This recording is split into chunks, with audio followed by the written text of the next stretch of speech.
हम सबने एक चौपाई सुनी है, रामायण की है कि जाकी रही भावना जैसी प्रभु मूरत देखी तिन तैसी। ये जब हम बाबा के 11 वचनों के संकलन की बात करते हैं, जो उनके 11 वचन हैं, उनमें से एक वचन है कि जैसा भाव रहा जिस जन का वैसा रूप हुआ मेरे मन का।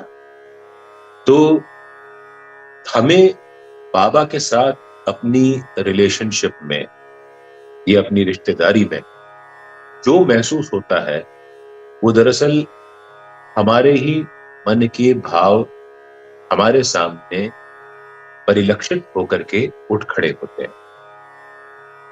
जब हम ये समझते हैं कि बाबा हमसे बात नहीं कर रहे हैं या हमको नहीं सुन रहे हैं, तो हमको बराबर ये विश्वास होने लगता है कि हमसे बाबा सुन नहीं रहे हैं।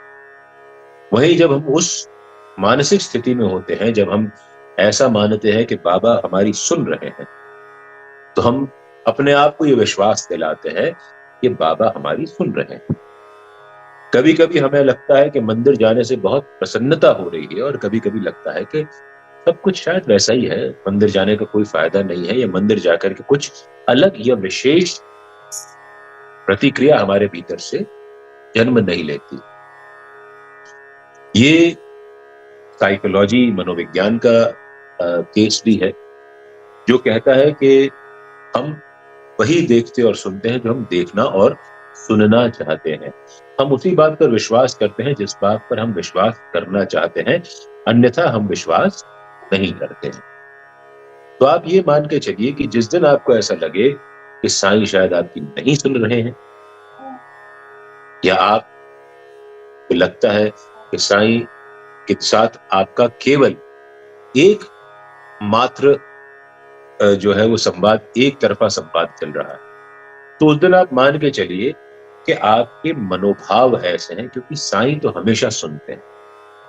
साईं प्रतिक्रिया दे या ना दे, क्योंकि प्रतिक्रिया उनकी हमको महसूस होना चाहिए।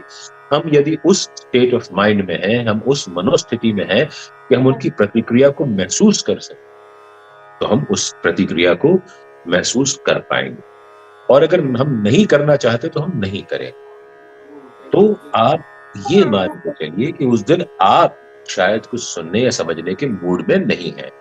मंदिर भी आप जाएंगी जिस दिन आपका मन शांत चित्त होगा, उस दिन आपको बहुत अच्छा लगेगा।